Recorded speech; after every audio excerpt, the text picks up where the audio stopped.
Welcome all. It's my pleasure today to welcome Suren Manukyan, the head of Department of Comparative Genocide Studies at the Armenian Genocide Memorial Museum and Institute. So, Mr. Suren Manukyan, thank you very much. Thank you for the invitation.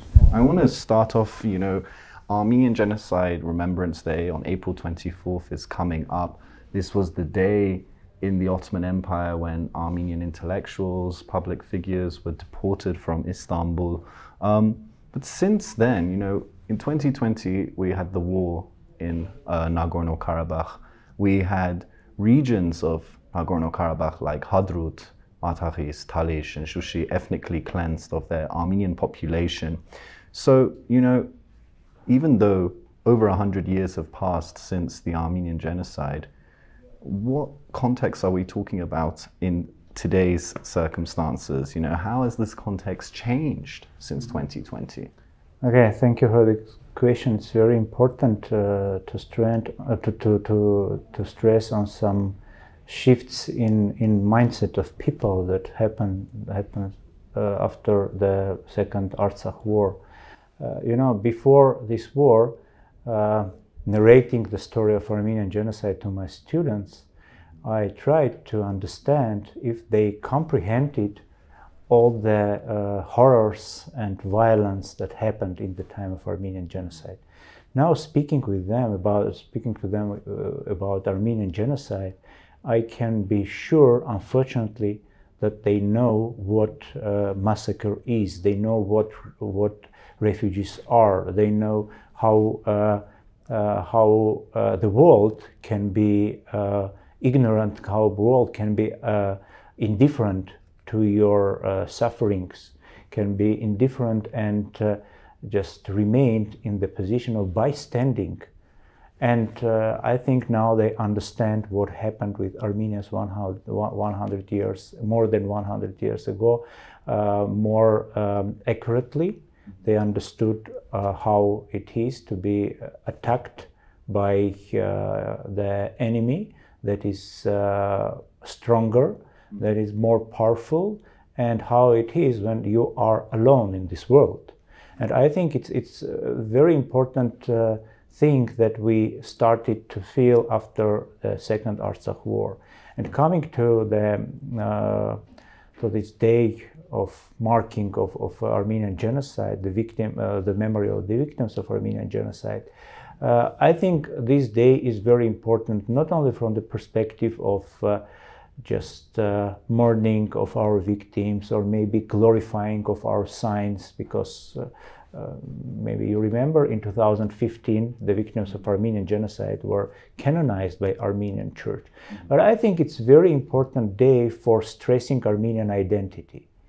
Many friends of mine who live in other states, in other countries of the world, they emphasize that this day, or the sense of being part of the people that suffered this tremendous tragedy and crime, that survived this tragedy, that overcame these brutalities and revived, is very important, very prominent part of their identity. And in some communities, for example, in Lebanon, in Lebanon we have very fragmented community, people from different parties, people with different religious beliefs, maybe from being Armenian Apostolic Church, people from Armenian Apostolic Church, Catholic Armenian, Protestant Armenians, people with different political views, supporting different politicians in Lebanon. It's very fragmented community, but the only day that unifies them all is April 24.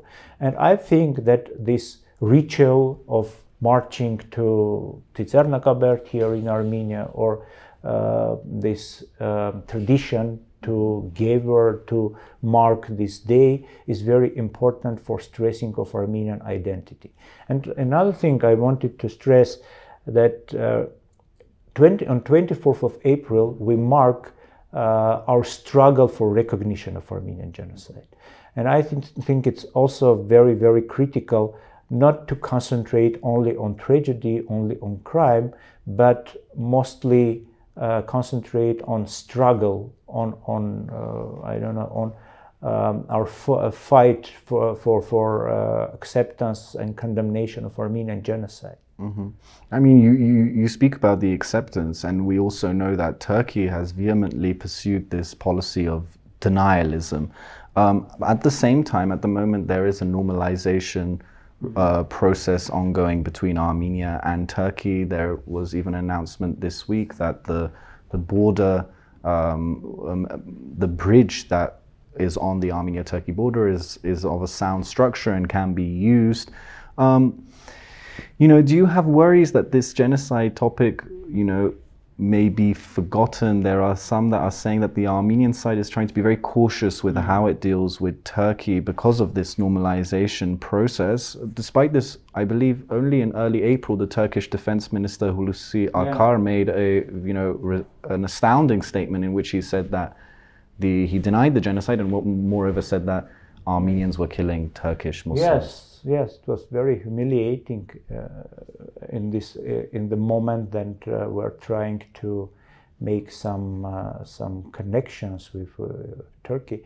But you know, I wanted to mention that Hulusi Akar is not an accidental figure in this denial of Armenian genocide, in this process of denial of Armenian genocide. His doctoral thesis was about the denial of Armenian genocide.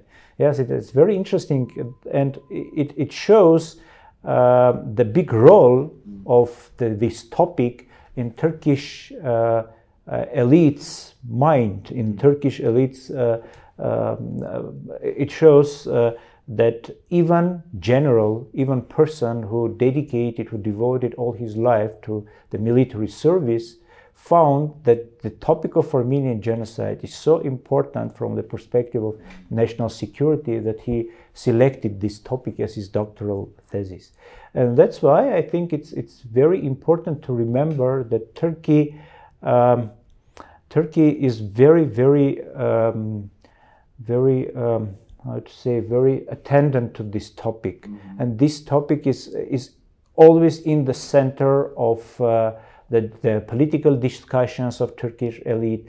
And even now, then Armenia is not so, dangerous from the perspective of this world struggle for recognition of Armenian genocide. Even now, Turkish politicians, they use all the opportunity to stress that Armenian genocide is fake idea, that Armenian genocide is fabricated, and because I think it's also a very important part of Turkish identity. I started speaking about Armenian identity, but again, let's remember that Turkish historiography, the history of Turkish Republic, and this year they are going to mark 100 centenary of the creation of Turkish Republic. It was created on the myth of so-called war for independence. But this war of independence is, in reality, it's a genocide. It's extermination of minorities of empire. It's attempt to make a more homogeneous Turkey, trying to get rid of all non-Turkish elements or non-Muslim elements of empire. And that's why this is very important. This is very important, very big threat for Turkish identity, because if they accept Armenian genocide, it would shake their identity, the very foundations of Turkish state. And in one day, all these heroes they glorified for decades, all this history they valorized, all their achievements they valorized for 100 years. One day they would transform, they would turn into these heroes would turn into mass killers, rapists, and criminals, just ordinary criminals. And I think that's why it is one of the main sources, one of the main one of the causes of genocide denial. What about Armenian society? You know, we are living in a very transitional period of our history in regard of the genocide issue. We are the last generation who communicated directly with the survivors of Armenian genocide. For me, and for many of us, Armenian genocide is part of family history. It's part of it's our private life. I lived with my grandmother, who was a survivor of Armenian genocide, and then she told me the story of Armenian genocide. And for me, it's not just an abstract knowledge. It's something that touched me personally.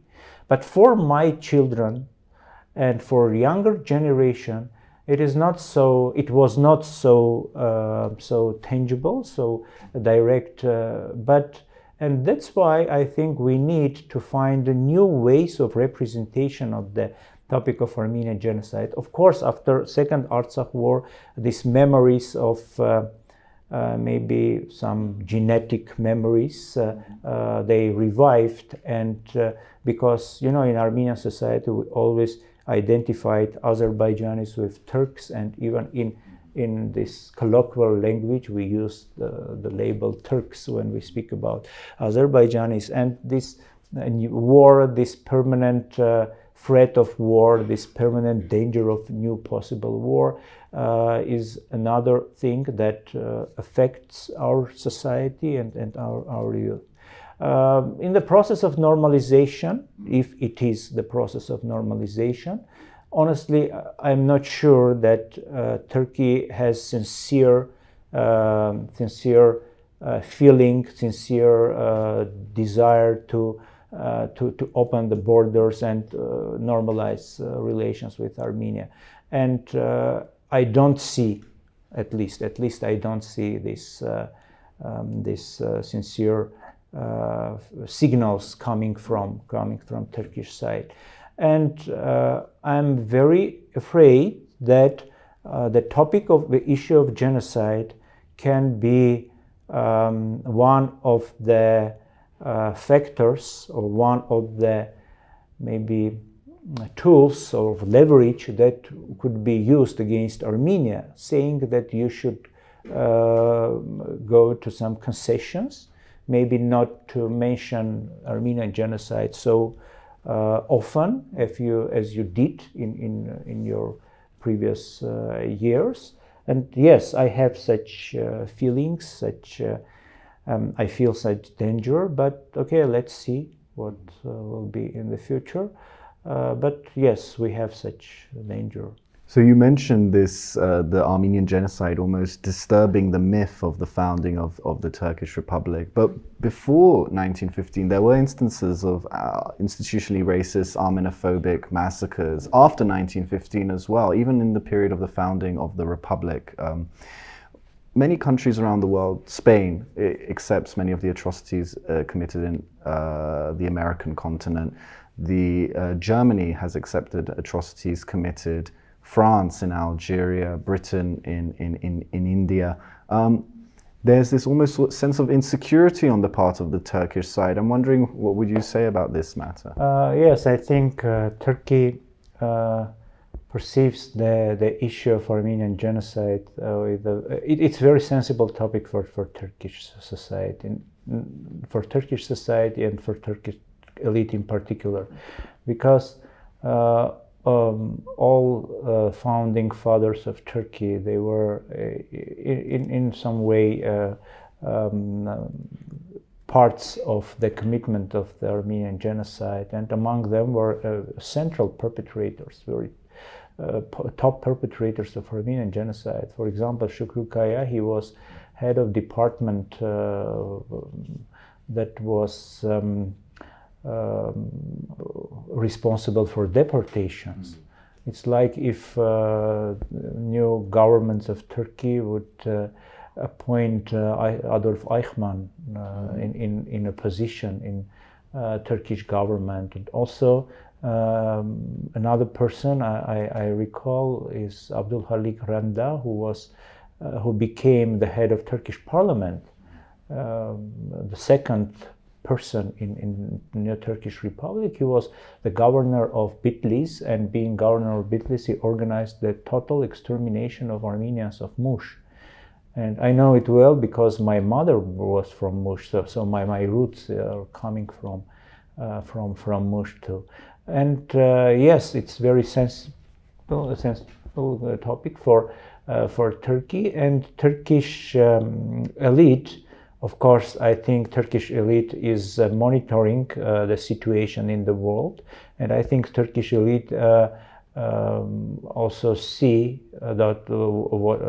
what's going on in negotiations between Germany and Namibia around the redress of the brutalities committed by colonial German powers.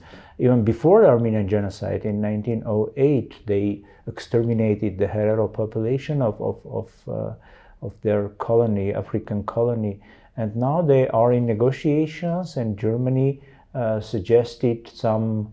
They never call it reparation or compensation. They call it aid or support to the Namibian state.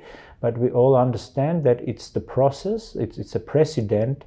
Then genocidal state after 100 years of silence decided to pay some rewards, to give some rewards to victim society. Yes, you mentioned different states, and I know that France is going to erect a monument to the victims of Rwandan genocide in the very center of Paris, because France and President Macron accepted the guilt of indifference, the guilt of bystanding in the time of Rwandan genocide. And I think it's a good signal for Turkish government maybe to count the benefits, the profits and harms they can have after recognition of Armenian genocide. Maybe one day, if they understand that profits, the positive consequences of recognition would be more than continuous denial, and then even expenses for this industrial denial, because Turkey spends billions of dollars on denying genocide worldwide. And maybe one day they would count that to face their history, to recognize that even their glorified history can have some dark pages, would be more beneficial than continuing this policy of denial. And also they can get rid of this permanent pressure from great powers, because let's accept that many states recognized Armenian genocide not from the humanistic reasons, or not because they wanted to make something good for Armenians, but they did it because they wanted to have an additional leverage on Turkey and use it in their geopolitical games. And maybe one day we will have another government in Turkey that would would assess, evaluate all benefits they can have from recognition, and one day recognize Armenian genocide, and it would open new page in our relations. Okay, well, Suren Manukyan, I really appreciate it. Thank you very much for your time. Thank you for having me. And thank you for joining us on CivilNet.